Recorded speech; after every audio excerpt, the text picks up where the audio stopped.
Hi, this is Alan Liddell of WDEL Radio, Wilmington, Delaware, USA.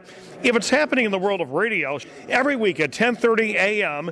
on the International Radio Report on CKUT 90.3 FM in Montreal and on the web at ckut.ca. Welcome, everybody, to the International Radio Report on CKUT 90.3 FM in Montreal. It's Sunday, April the 16th. My name's Sheldon. Gilles is with me as usual. We thank you for tuning in to our show today.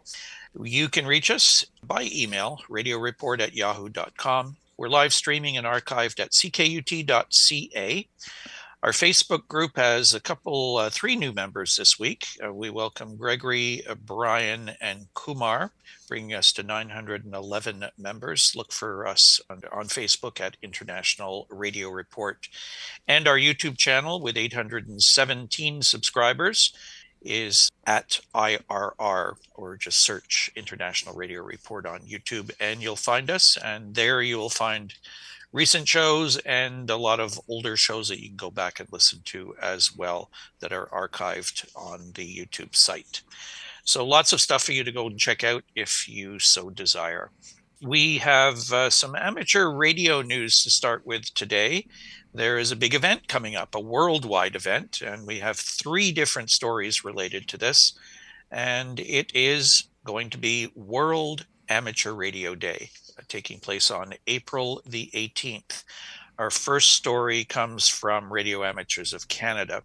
Every year on April the 18th, radio amateurs worldwide take to the airwaves in celebration of amateur radio and to commemorate the formation of the International Amateur Radio Union on April the 18th, 1925. Radio Amateurs of Canada is once again holding a Get on the Air on World Amateur Radio Day special event in which we encourage as many amateurs as possible to get on the air and contact as many of the official Radio Amateurs of Canada, or RAC, stations as possible. RAC official stations will operate across Canada for the full day, 0000 to 2359 Zulu on April the 18th.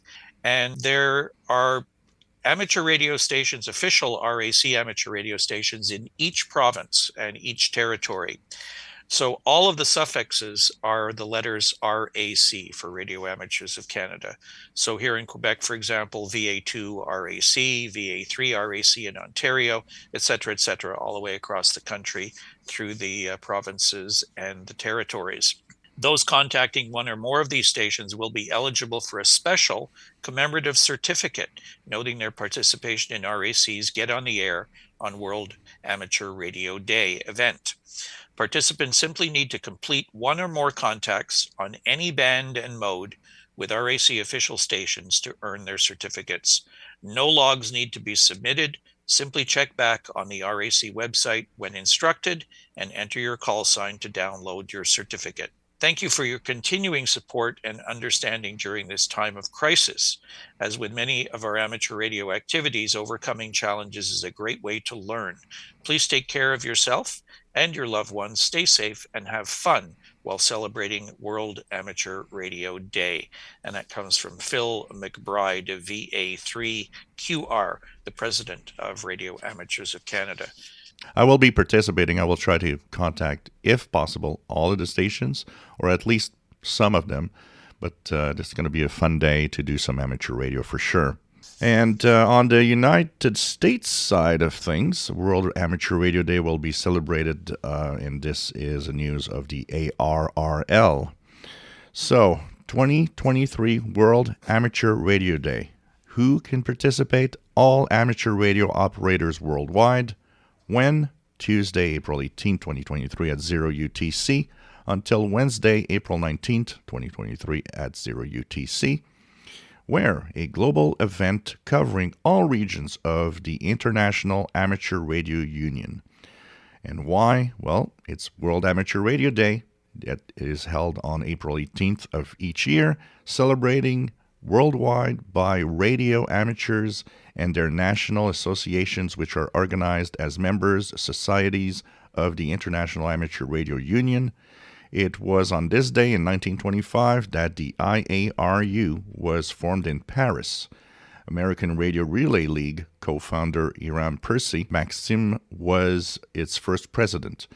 On World Amateur Radio Day, all radio amateurs are invited to take to the airwaves to enjoy our global friendship with other amateurs and to show our skills and capabilities to the public. How you doing? Joe Walsh here, WB6ACU. Ham radio's given me friends all over the world who I never would have met otherwise, and it's taught me skills in electronics that have helped me in my career. I give back to amateur radio by being a member of ARRL. Thanks to its members, the league provides support for on-the-air events that give Ham so much enjoyment, sending staff and volunteers to Washington to fight for our spectrum and for reaching out to the next generation of hams, teaching them about the hobby and its traditions. ARRL is the National Association for Amateur Radio. They are our voice in Washington and all around the world. Be a member. Please join ARRL. Find more out about it at arrl.org. And then we have the official release from the International Amateur Radio Union, and they have a special theme for this year's event. The International Amateur Radio Union announced that human security for all, which they've actually turned into a call sign, HS4A, will be the theme of World Amateur Radio Day on April the 18th, 2023. For the first time, the United Nations Trust Fund for Human Security and the World Academy of Arts and Sciences are partnering with IARU in a campaign to highlight the role that amateur radio plays in addressing the world's most pressing needs. Human security measures security at the individual level. First introduced by the UN in 1994, the concept identifies 7 interrelated dimensions of security that are essential to an individual's well-being: economic, food, health, environmental, personal, community, and political. Special event stations will be operating from around the world, making two-way radio contacts to call attention to the HS4A campaign. For more information, you can visit the HS4A website, which is simply hs4a.iaru.org. I've seen many stations also already on the air that have the World Amateur Radio Day on their call signs, special call signs of different countries. I've actually made contact with one in Portugal and a couple of European special calls. Some of them actually mix in the HSA in their call signs, signify the human security for all. So check it out. They're already active. A lot of them. I've come across so many of them. If you want to participate and try to contact them, they're going to be on the air only for a short time. So it's time to do so. And there's a lot of them. And there's probably going to be more on April 18th. Our next story, foreign broadcasters to join fight to keep AM in the dashboard. This is via Inside Radio. From the big booming AMs that cover wide stretches of rural America to the daytime-only AMs that dedicate themselves to the agribusiness news, there may be no group of stations operators impacted more by the auto industry's shift away from AM than farm broadcasters. Now, the National Association of Farm Broadcasting is stepping into the conversation to help convince some automakers to hit reverse on their decision to drop AM, particularly in electric vehicles. NAFB has begun to work with all National Alliance of State Broadcast Associations to help devise a strategy for how its members could be most effective. That includes promoting a survey of broadcasters that will help craft the message the industry would like to send to automakers. This is an issue of concern for our members across the country, serving audiences in areas where data, and in some cases even basic cell phone signals, are still limited or unavailable. NAFB Executive Director Tom Brand says, he tells Inside Radio that the NAFB Board of Directors discussed what is happening with AM at its February board meeting, and the topic is once again on the agenda for its April board meeting. Brand says they will share any information they have gathered from members at the trade group's annual Washington Watch meeting next week. In a 4-wave survey of farmers conducted in 2021 and 2022 by Aimpoint Research, NAFB, the role of broadcast radio remained clear. It found as much as 2/3 of farmers reported listening to AM stations for information about their business, such as commodity, market updates, weather, and new product information. The data shows AM outperformed FM when it came to providing information to the operator of rural America's most critical economic segment. It also showed that radio overall far outpaced the role of... The data shows AM outperformed FM segment. It also showed that radio overall far outpaced the role of television for farm-focused print publications. Radio is especially important this time of year, and AFB says their survey found that radio listenership goes up during the spring and summer when 3 out of 4 farmers tune in 5 or more days per week. In these rural areas where there's vast distances to cover with radio signals, there's nothing better than AM, definitely, to do that job. FM can do some distance, but it really is far from what AM brings. And a lot of the AM signals also in stations there are actually have the specific programming for the farmers. So this is definitely something that is critical and very important. And let's hope that they can reverse that decision of not having AM radios in these electric vehicles. Yeah, things like weather reports, agricultural reports, even they talk about the economics. There's farmers that are growing certain crops and they want reports on what the market is doing on certain products.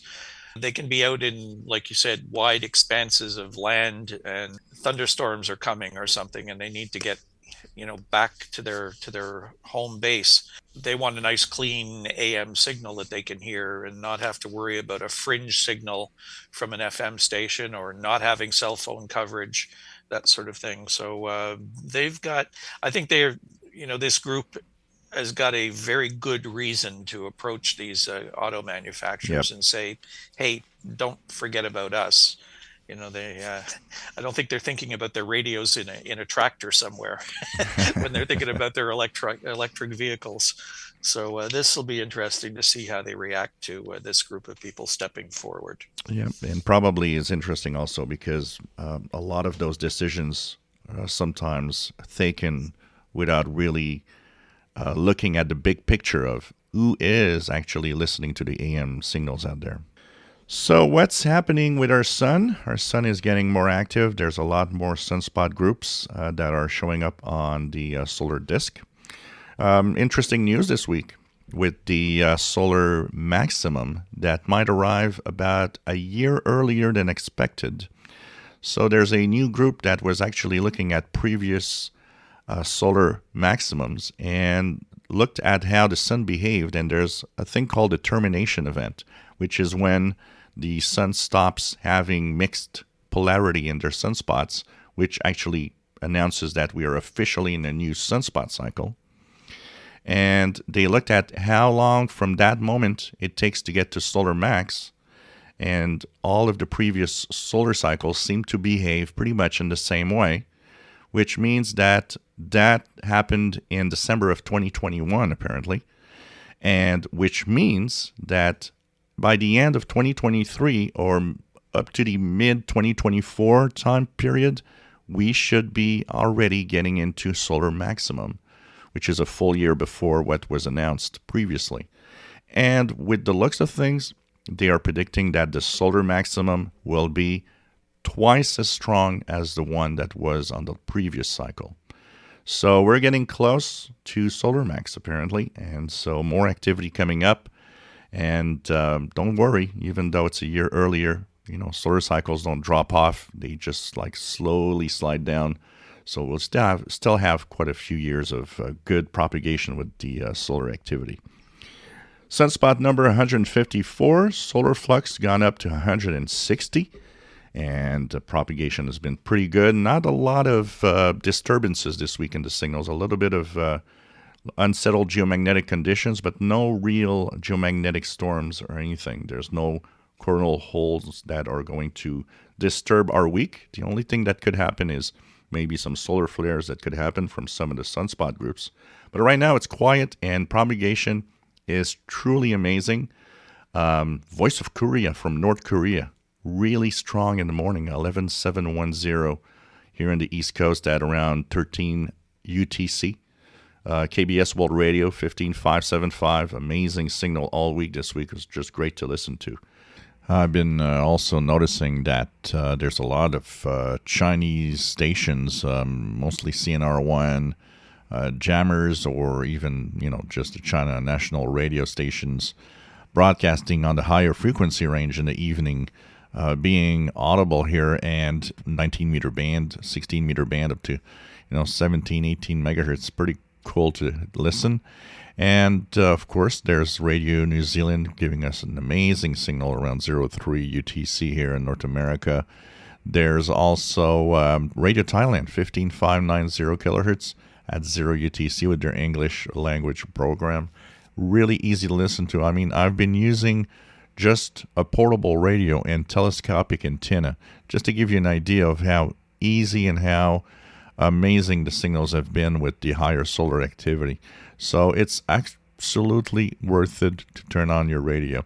And you know what? If you don't hear it the first time, try it a few nights. It can happen that some solar disturbance or some slight geomagnetic conditions might make the signal weaker or impossible to hear one night. But it doesn't mean because you don't hear it one night that you don't hear it. Try it again a couple of days. You'll be surprised. I've really been having a lot of fun, and I think you can also have a lot of fun with the radio signals. So if you want to experience all of this, you got to do one thing, and it's to turn on a radio and listen. This is Amanda Dawn Christie telling you that if you're interested in radio, AM, FM, shortwave, amateur radio, pirate broadcasting, and more, you won't want to miss the International Radio Report every Sunday morning at 10:30 on CKUT 90.3 FM in Montreal and online at ckut.ca. Our next story is from Radio Inc., and we're going to talk about Google for a little bit, something we don't talk about very often, but there is an obvious radio connection to this story. Google Assistant outage blocks radio streams. Google Assistant's radio integration on April 12th was down, causing an error message to be displayed when users request to play a radio station on their mobile devices, smart displays, speakers, or in their cars. Users report the outage has lasted several days. A Google Assistant spokesperson released a statement Wednesday afternoon. Users globally have been facing issues when attempting to trigger radio stations on Assistant. The issue is being experienced across all surfaces, including speakers, displays, mobile, and auto, and most radio providers. The Assistant team is actively working on restoring service. We will provide an update here as soon as the issue is fixed. Now, I haven't seen an update on this. Do you know if things got back to normal? Now, as soon as I've seen the article, I started looking at my Google Assistant and asking it to stream different stations. As of the recording today, this morning, everything seems to be normal and working right. So I guess they fixed the issue, and hopefully it's going to maintain and work well for the near future. But this is one of the biggest problems with these assistants. It also is the biggest problem with any type of aggregator of information. As soon as the provider itself has a problem, you stop having updates and you stop having the streams, you stop having the information, because it all goes through that same aggregator. It is streaming once it actually is active, but before it is, to get that information and to get the links working, streams of radio stations in this case, well, you have to go through Google. And I don't know how many times I've seen devices that, were sometimes the devices were just killed by the manufacturer. they decided, well, you know what? I think it's over. We're not going to, continue supporting this device. I had this happen with a old St. Gian internet Wi-Fi radio, which had an aggregator that was called Receiver. And as long as the aggregator worked, the radio works. But once the aggregator is gone, and that's what happened, they shut it down. It was sold to, I believe, Qualcomm. And once Qualcomm purchased it, they decided, hey, we're going to shut down the service. Problem is you just took a beautiful, great working Wi-Fi radio that sounds beautiful, and you just now have it as a brick or a doorstop. It just doesn't do much, and this is sad because these devices, a lot of them cost a lot of money, and I think there should be more support for these. Yeah, we talked about the ice storm we had here in Quebec, and how many services were not working. Oh man! But the one service that was, for sure, without any problem, was turning on the radio, as we keep encouraging people to do. So here was a chance of people wanting to listen to the radio, going to another type of way of accessing radio, but found that one was not working. So yeah, it's not often that conventional radio goes down unless something really major happens, like a transmitter site blows up or towers fall down or something like that. But we've seen a couple instances now of things happening, that have affected these other ways of getting to information. One of the things also that I think is important to understand here is, if you do like streaming your favorite radio stations through these devices, is to always have a backup plan if you wish to continue streaming. Meaning that, okay, it doesn't work through your device because the aggregator is gone, but there are other ways, like, for example, manually going to that website on your smartphone, for example, and then linking that audio to your smart speaker. It's a little more work, but at least you have a backup plan in case the main aggregator doesn't work anymore. It's a thing to think about. That's why a backup plan, and like you said, Sheldon, a perfectly good and nice radio, which, by the way, always works. Yeah, exactly. I have batteries, though, just in case. Yeah. There's a follow-up story to one that we presented, a couple of weeks ago, about a women's run radio station in Afghanistan being shut down. Well, Fox News has supplied us with some more information on an update. Yep, I think that was a story actually last week, and now there's good news. So the Afghan women-run radio station resumes broadcast after being shut down. A women-run radio station in northeastern Afghanistan has resumed its broadcasts after officials shut it down for a week for playing music during the holy month of Ramadan, a Taliban official and the head of the station said Friday. Sadai Banawan, which means women's voice in Dari, was launched 10 years ago in Badakhshan province and is Afghanistan's only women-run radio station.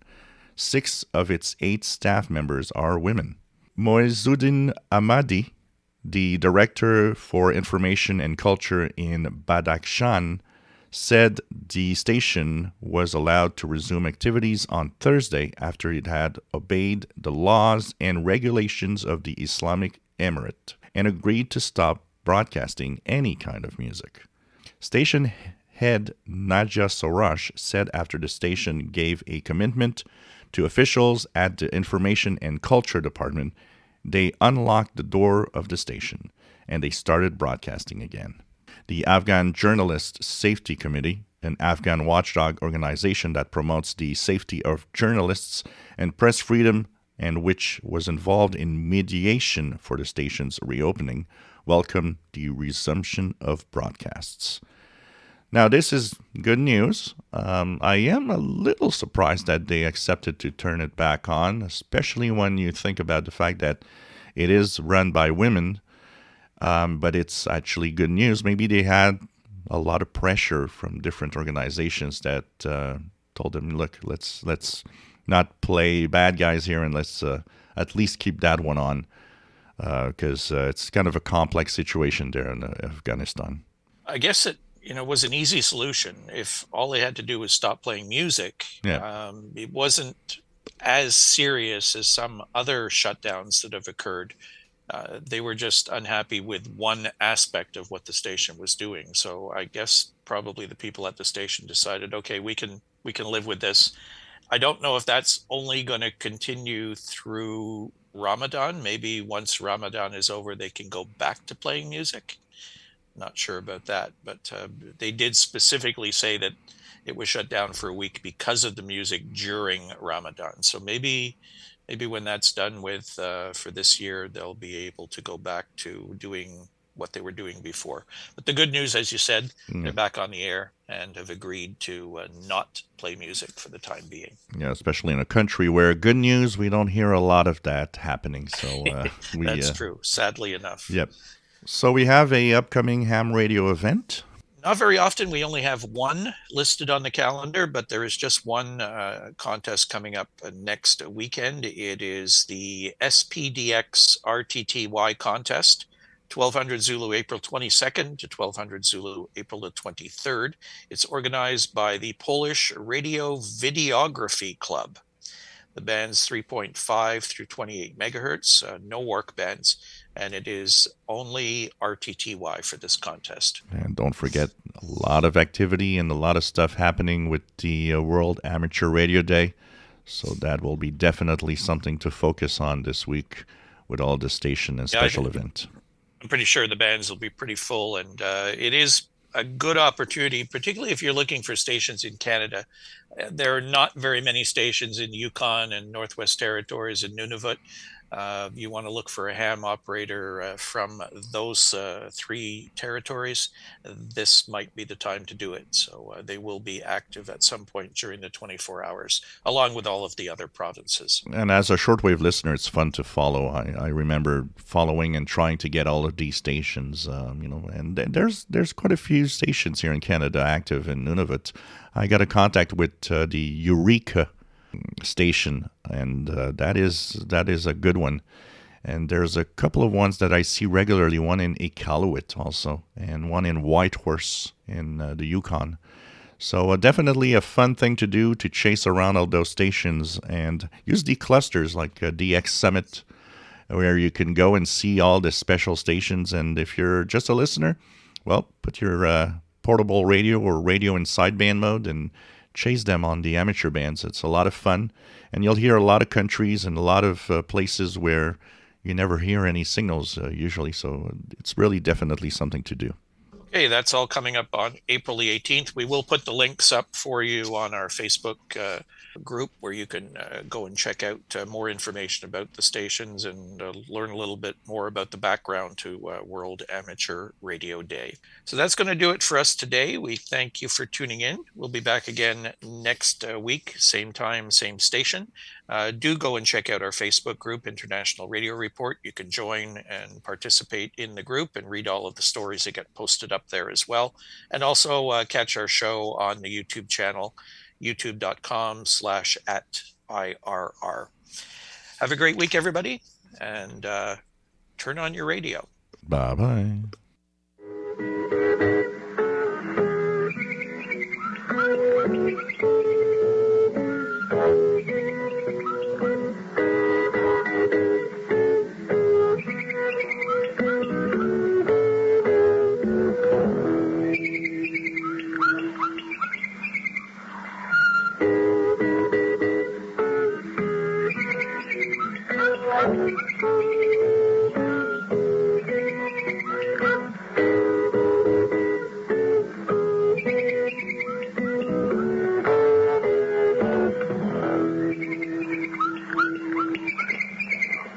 This is Radio RSA, the voice of South Africa from Johannesburg.